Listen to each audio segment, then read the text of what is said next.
First Samuel 2:1. And Hannah prayed and said, "My heart exalts in the Lord. My horn is exalted in the Lord. My mouth derides my enemies because I rejoice in your salvation. There is none holy like the Lord, for there is none besides you. There is no rock like our God. Talk no more so very proudly. Let not arrogance come from your mouth, for the Lord is a God of knowledge, and by him actions are weighed. The bows of the mighty are broken, but the feeble bind on strength. Those who were full have hired themselves out of bread, but those who were hungry have ceased to hunger. The barren has borne 7, but she who has many children is forlorn. The Lord kills and brings to life. He brings down to Sheol and raises up. The Lord makes poor and makes rich. He brings low and he exalts.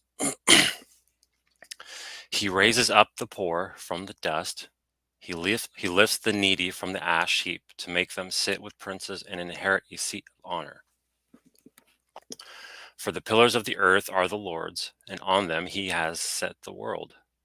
He will guard the feet of his faithful ones, but the wicked shall be cut off in darkness. For not by might shall a man prevail. The adversaries of the Lord shall be broken to pieces. Against them he will thunder in heaven. The Lord will judge the ends of the earth. He will give strength to his king and exalt the horn of his anointed. That was 1 Samuel 2, verses 1 to 10. Grace and peace to the body. That is the church.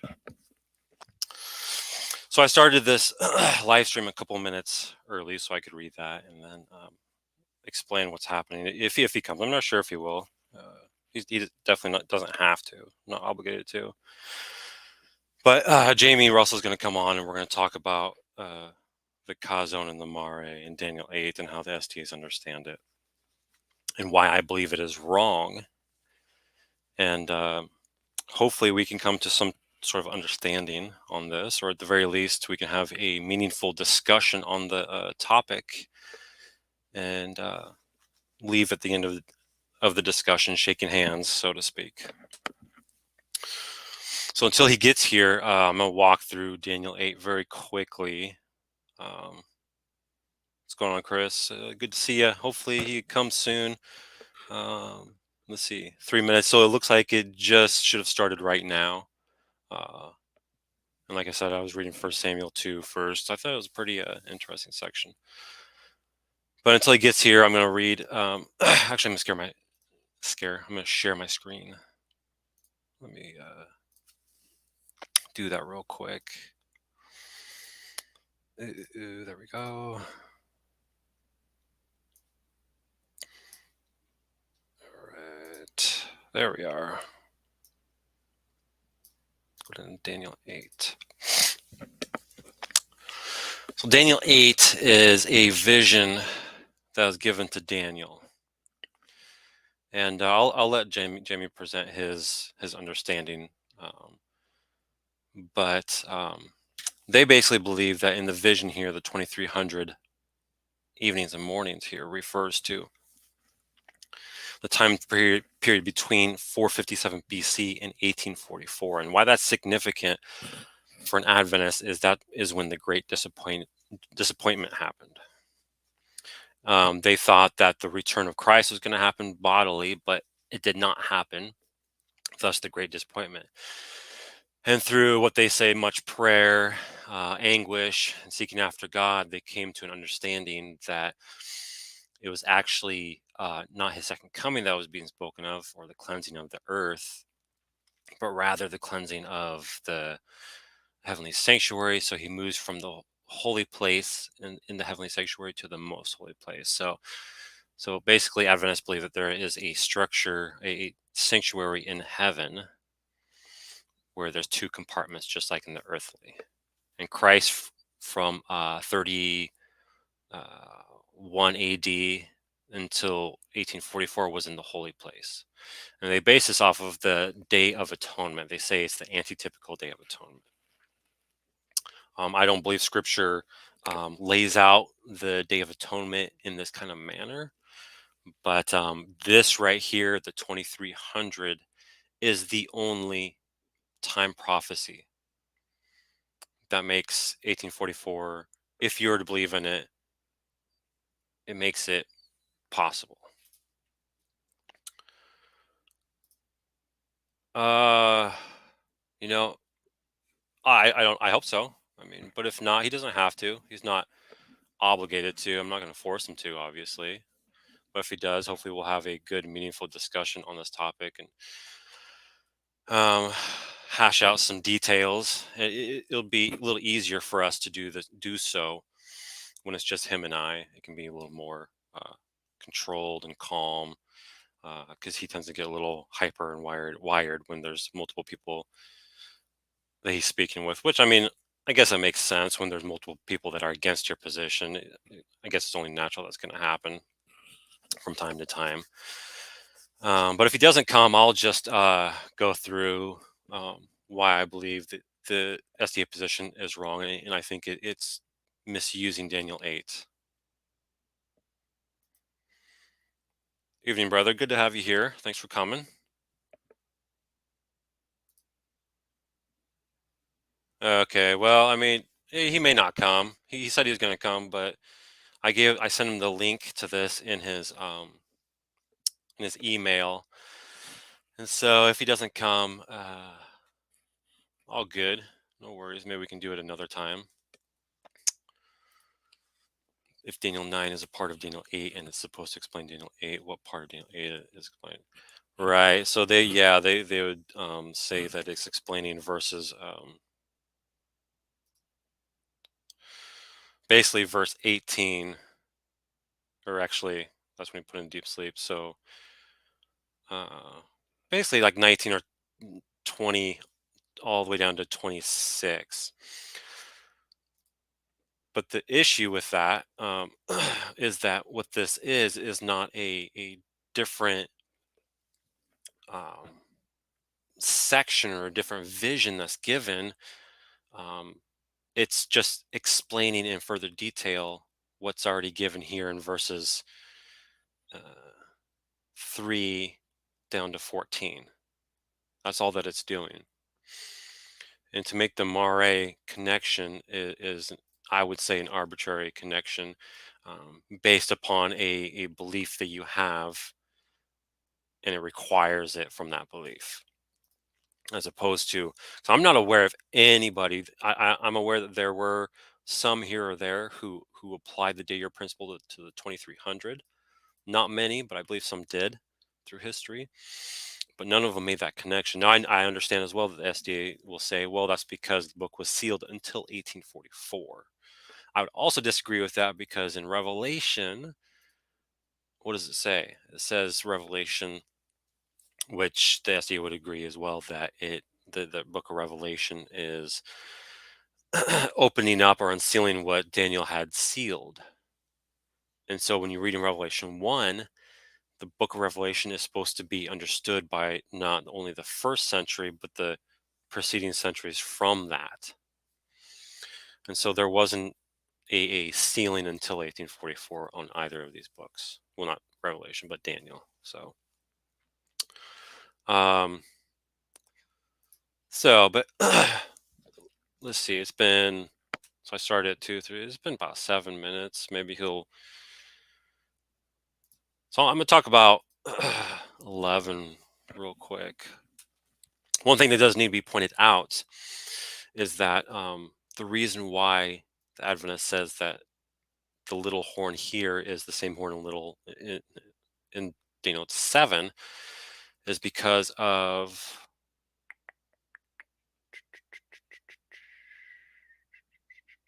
which verse is it?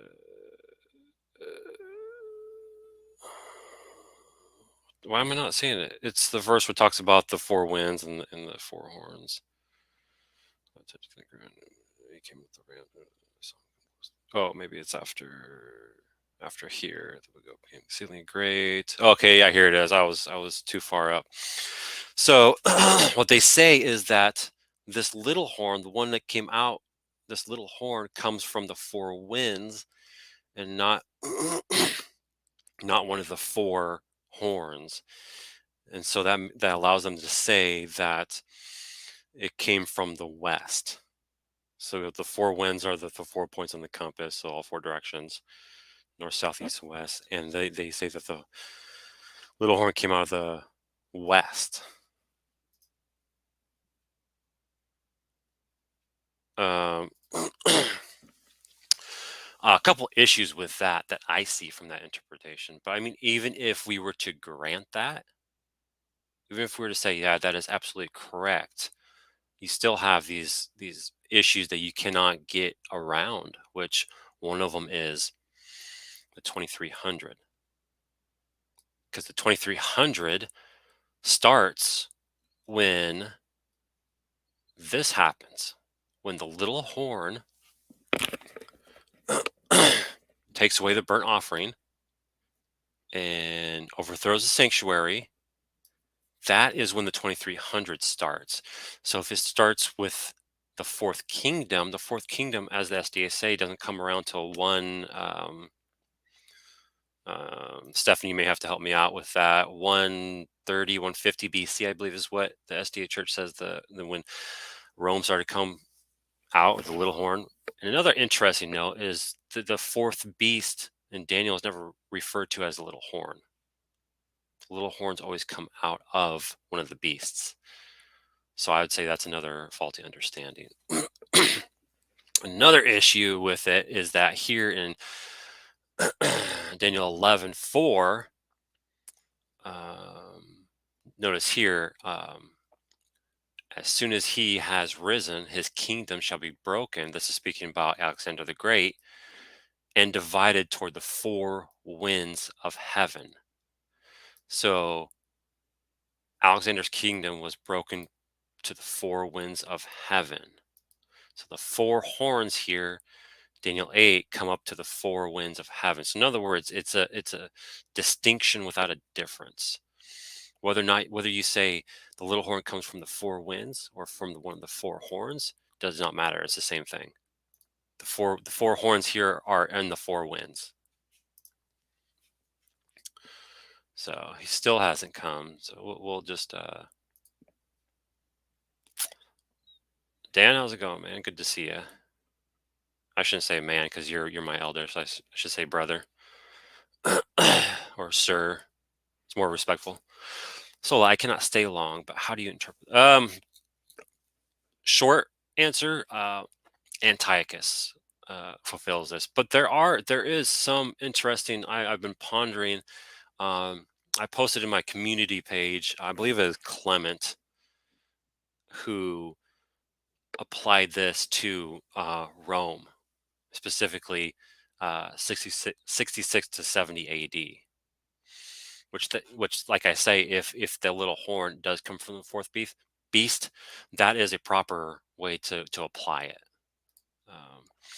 But I still believe it's Antiochus. I think there's more evidence, more weight for it. I think it's pretty clear it's the third beast, not the fourth beast, which is what will probably never, what will cause me to never hold to the little horn Daniel 8 being the same one in Daniel 7. When the seven thunders had uttered their voices, I was about to write, and I heard a voice from heaven saying unto me, seal up the things which the seven thunders. Ah, yes, yes. I have not come to a conclusion on this. It is very interesting because the book of Revelation is supposed to be revealing, right? And revealing not only what Daniel talks about, but what Ezekiel, Jeremiah, Isaiah, these Old Testament prophecies. It's revealing them, and yet here the seven thunders. And I'm not sure if it's. I'm gonna have to read up on this more. I can't remember, but I think that's the only time the seven thunders are mentioned, which is interesting.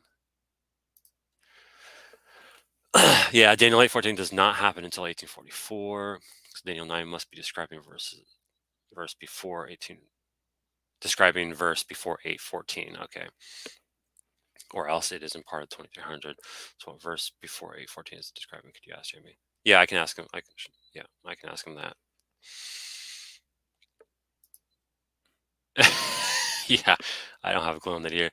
It looks like, man, people aren't really hanging around.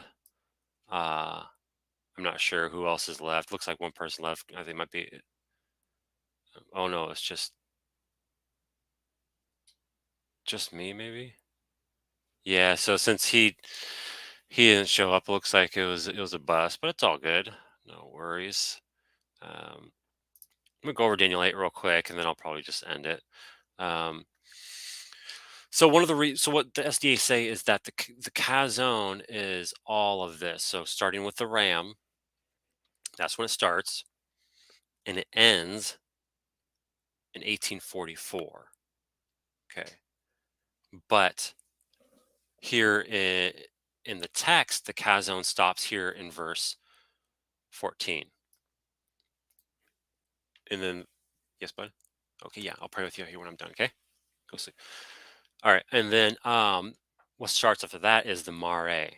And here's the Mare from verse 15 on was when the Mare is starting to be given. So one of the issues I see with that, a glaring issue, I believe, and Jamie did claim that my view was crap, his words. Maybe he was saying that out of aggression and anger and frustration. But here's the issue: is notice the location of where he's at in the vision or in the Chazown that you like now. Notice here when the Mare is given, what's his location? It's still the Uli Canal. So he never came out of the Chazown. The Chazown is still going on. It's still happening all the way down until verse 25 or verse 26. What happens when the Mare is given? So notice here, Mare can be translated vision or appearance. So notice here, so just to show you guys appearance here, it's Mare. So what that means is that it was a visionary appearance that gives understanding. So when Mare is happens, understanding is given. So before here, you notice he's given this. He has the Chazown or the vision, and he's given all this content. And then you notice here he says,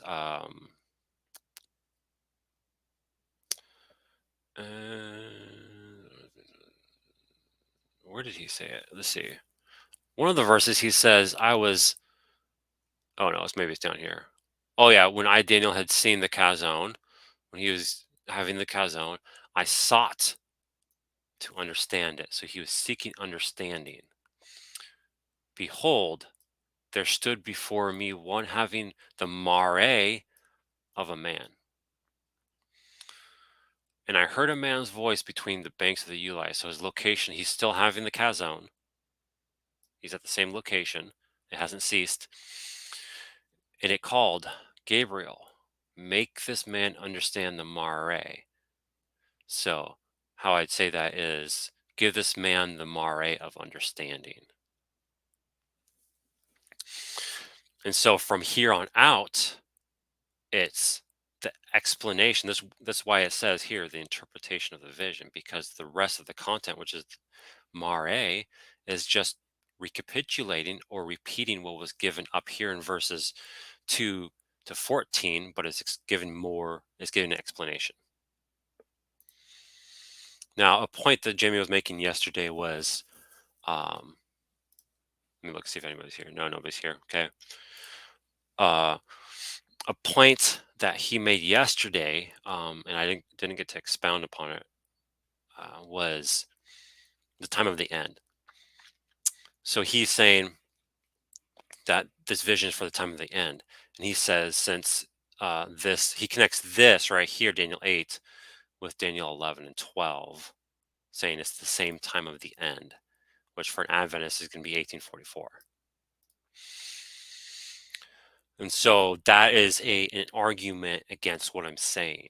Now, here's an issue I have with this. One, it is a little bit inconsistent because um, if you remember when he debated the futurist merit, uh, or was it?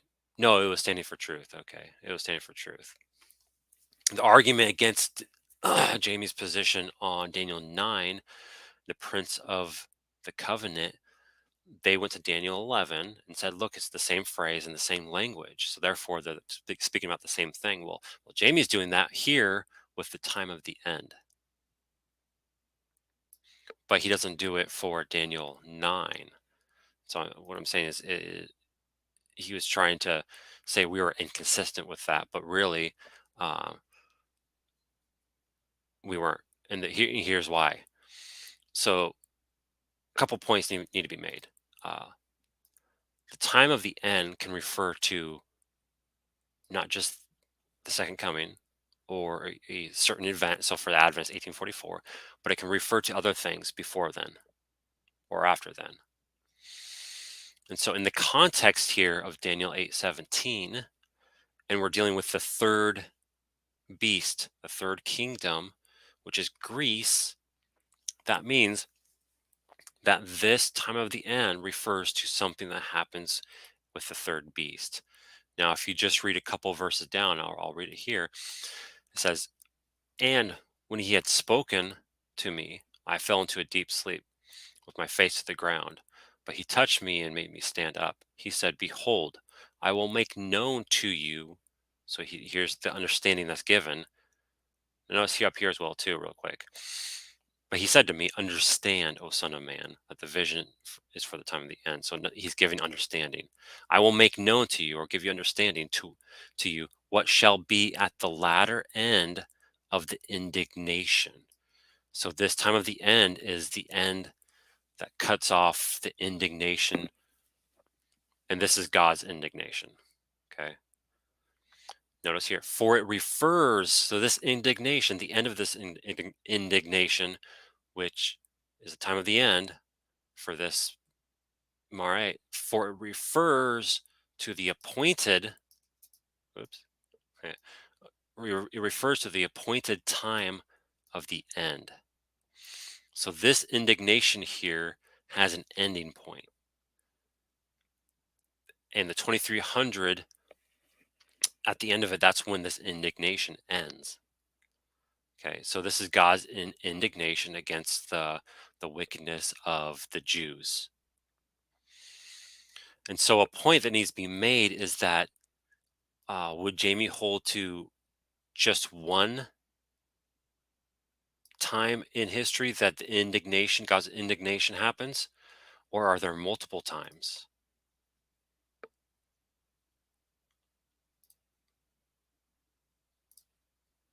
Oops.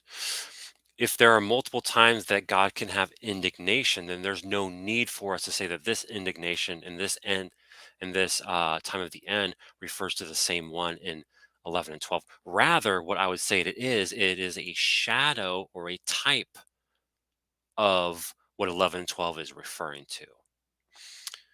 And I think it's actually a good proof of um, shadow and type fulfillment of prophecy.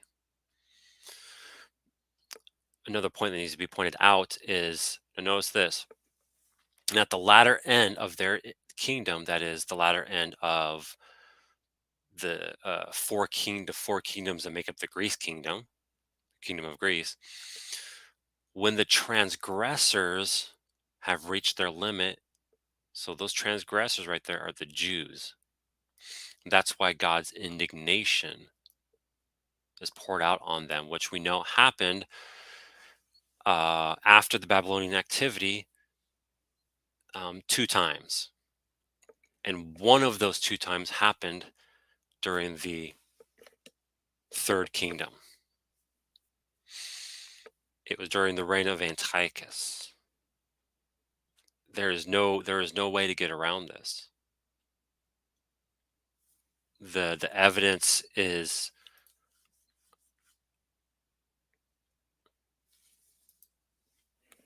Yeah, I was sharing the screen. I was sharing the Bible, but I wonder why it's black. Huh? Let me try again. No, stop screen share. Okay, let me try again real quick. Thanks for pointing that out. Share screen. Huh? Let me cancel. Let me exit out of my eSword, and then I'll reopen it up. I was just pointing out the verses as I was talking about them. Okay, now let me try to share again, see if that fixed it. Press the restart button. There we go. There we go. I think that probably fixed it, right? Yeah, okay, that fixed it. Okay, what was I saying? I was making a point about I know you guys heard, but I was making a point about the appointed time of the end and Jamie's inconsistent handling of it, and why this appointed time of the end is not the same appointed time of the end in chapters 11 and 12. Rather, this is a shadow or type fulfillment, because this one is the appointed time of the end of um, where did it go? Where did it go? Where am I? Oh, yeah, bud. No, I'm busy for a little bit. I'll be there soon. Okay. Um, this point in time at the end refers to the indignation. Huh, I wonder why I'm not seeing it right now. It was just there. Latter end of the kingdom. But anyways, it was the indignation, which is God's wrath, um, and that refers to what happens in the third kingdom. And so, what they say, what Adventists will say, is that I already pointed out the Chazown that they say. So they say that this mare right here, this mare, this mare, and I'll show you here as well. Mare can be translated as appearance or vision. But this mare right here that Gabriel gives to Daniel goes down to verse 27. What they'll say is that Daniel did not understand this mare. And so they say, since there's mare given here,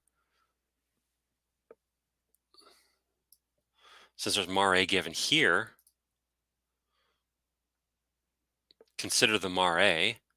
They say this mare, it has to be connected with that mare because he didn't understand it. So therefore, this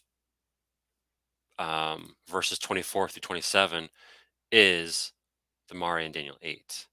And the reason why they make this argument, there's one reason only.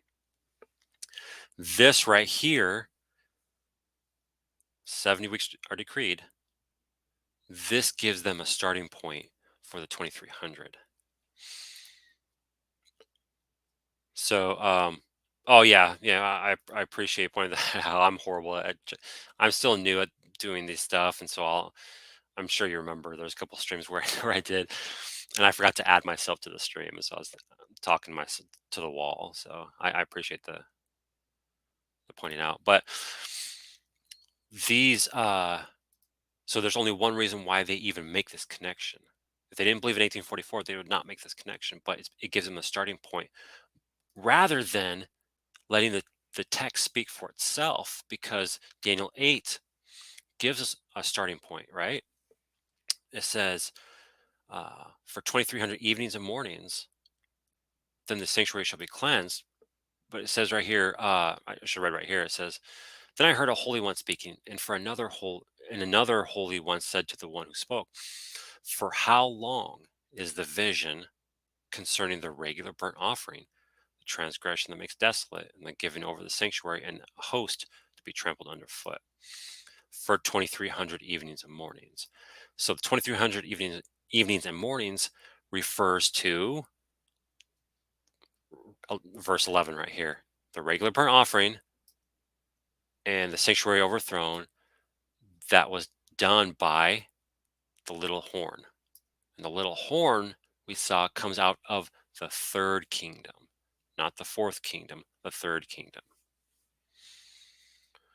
But they make these arbitrary connections, and then they tell you, when you point these things out, they tell you that, well, no, you're just ignorant of our position, you don't understand it, or you don't understand the scholars, or you don't understand the language, or there's a myriad of excuses. But if you just read the text, it's abundantly clear that the connections they're making are because they have presuppositions, namely 1844 investigative judgment.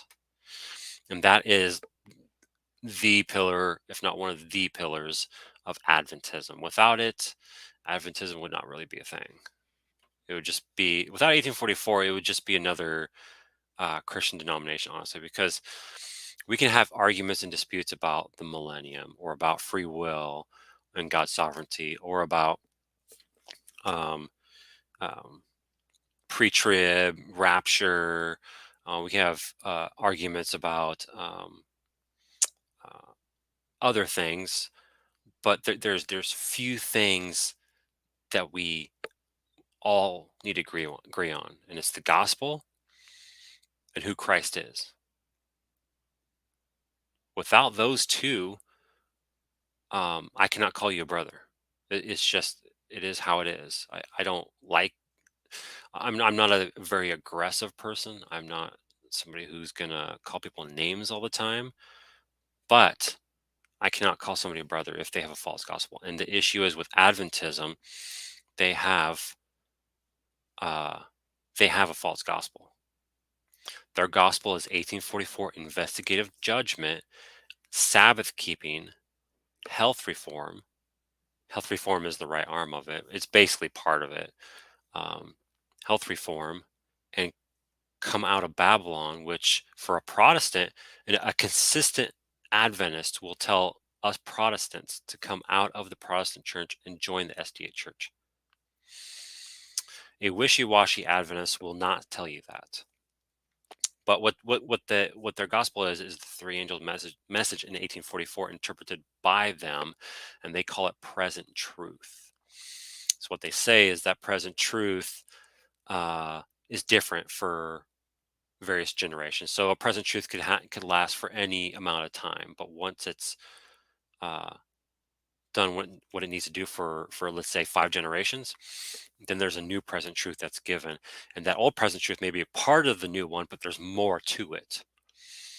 And so that's the Adventist thing, is that they'll speak about substitutionary atonement. They'll speak about um, Christ's sacrifice, the gospel, but they add on to the gospel more than what the gospel is.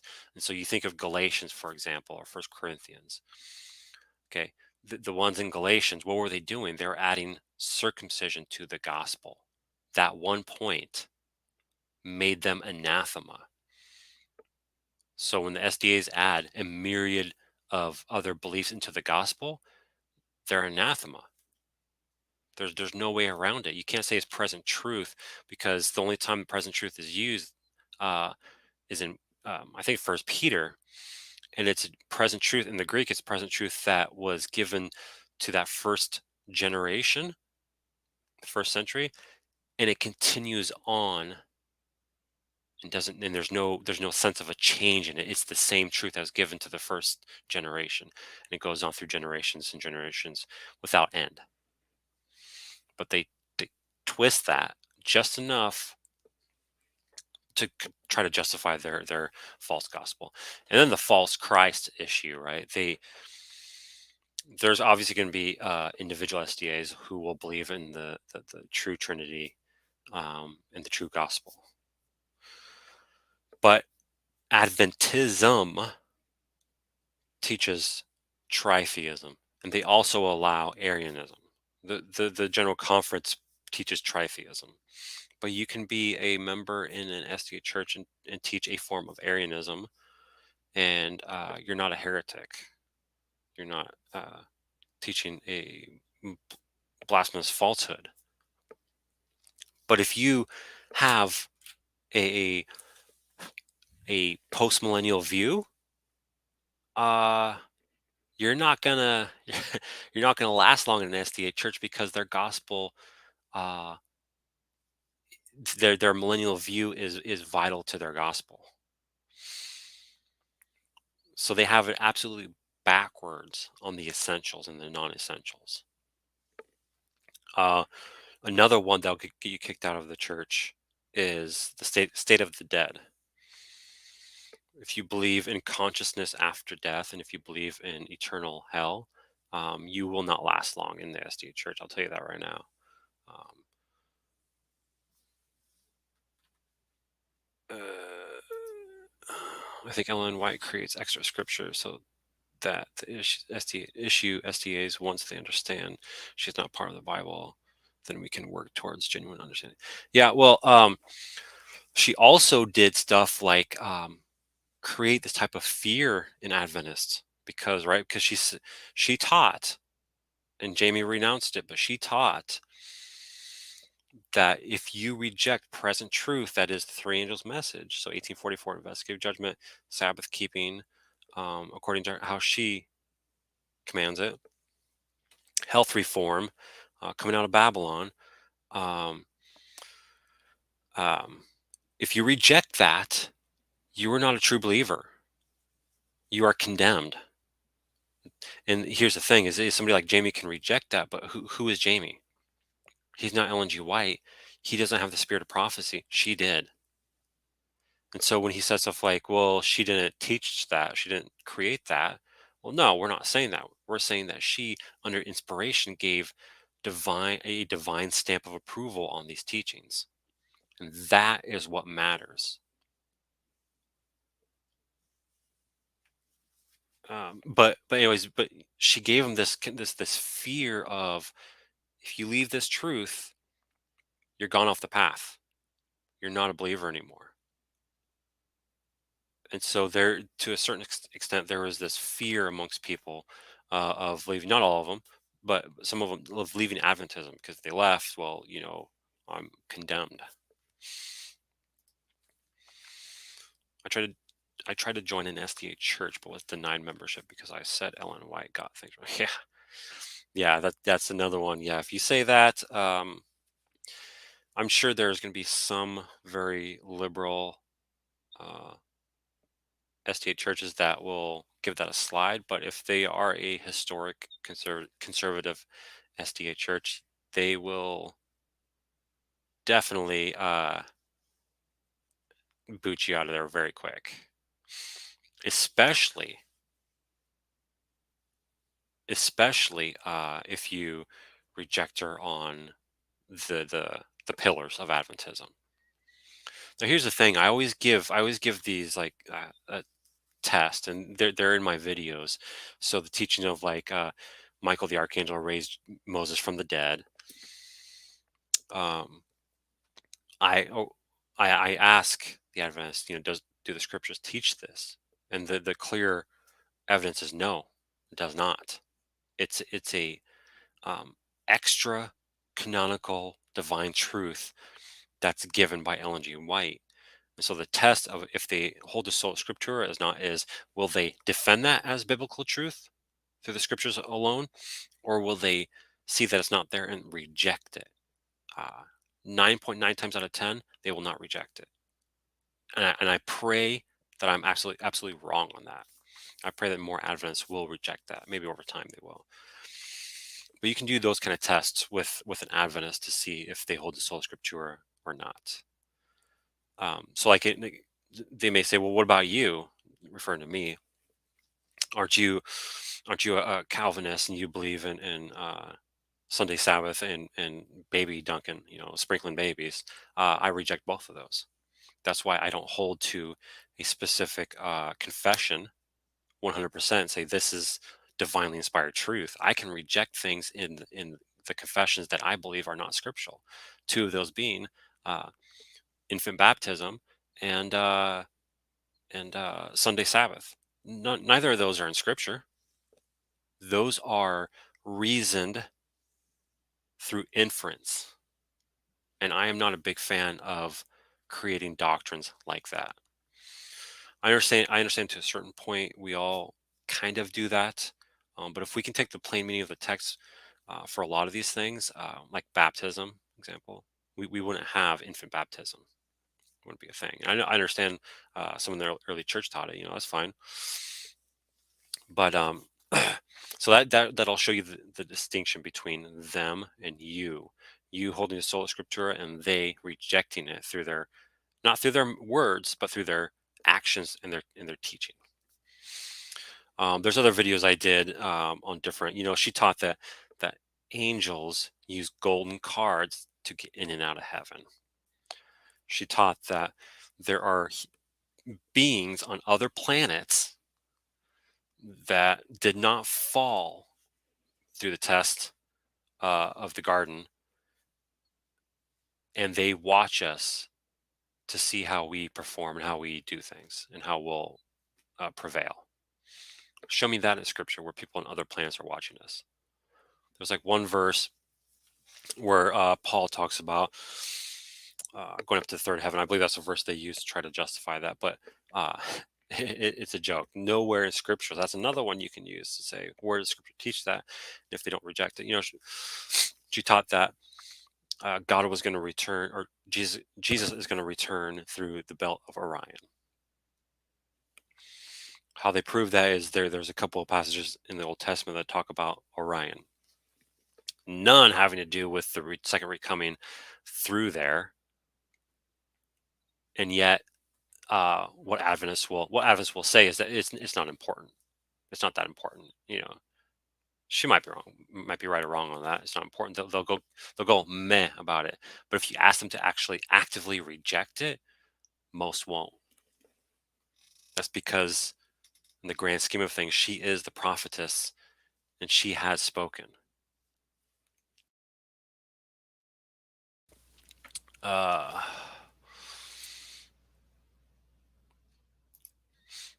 yeah, exactly.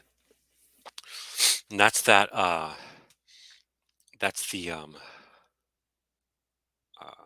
conundrum they are in. They say they hold the sola scriptura, but yet they have this extra canonical, divine, revealed truth that adds to scripture. But they have to kind of reason it into scripture, thus making huge issues of scripture like what we're seeing with Daniel 8 and 9.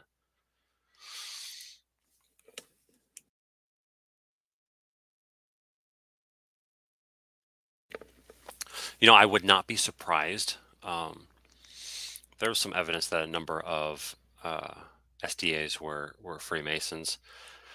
And I think there's one person in particular, I forget his name, that Ellen G. White was actually writing to, saying you got to leave the Masonic Lodge. So she has a couple of statements that are against Freemasonry. Um, that much is clear. But the question is was that a front? Because she uses occultic New Age language like vital force, all-seeing eye. There's even a quote where she talks about one of the pagan holidays, I believe, and she's given him praise. I'll have to find that quote again. It's been a while, so there's evidence there that even if she was not directly involved herself, that people around her were, and she was influenced by them. Because let's be honest, if she's not a true prophet, she's getting this stuff from other places, whether the people around her or uh, a demonic source. And even if it's both and not just one or the other, you'll wind up with stuff like this.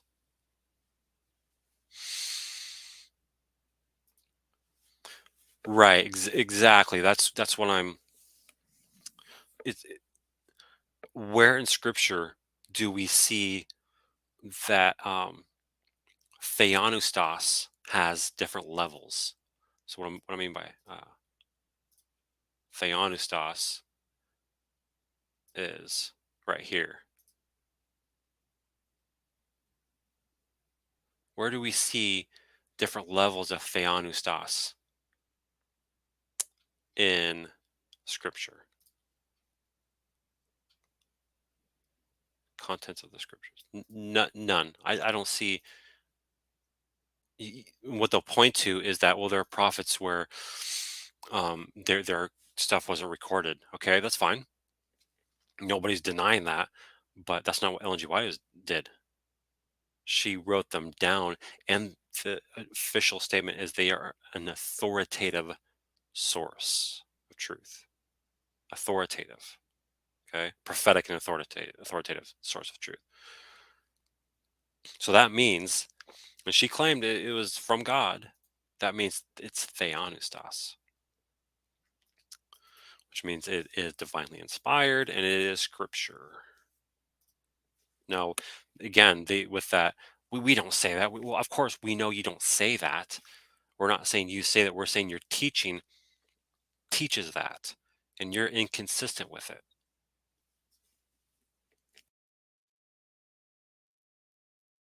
It's almost like with all of their teachings, they're inconsistent with them because of the double speak, the double talk. But I think I'm gonna end the video because he never showed up. Um, for whatever reasons, he chose not to do it. But I think it's pretty clear that the SDA position is uh, only held to because of 1844. And if you don't hold to that, you believe it's false, which all Christians should. There's no reason to understand the 2300 evenings and mornings as the SDA Church do. So I appreciate everybody listening. Grace and peace. God bless.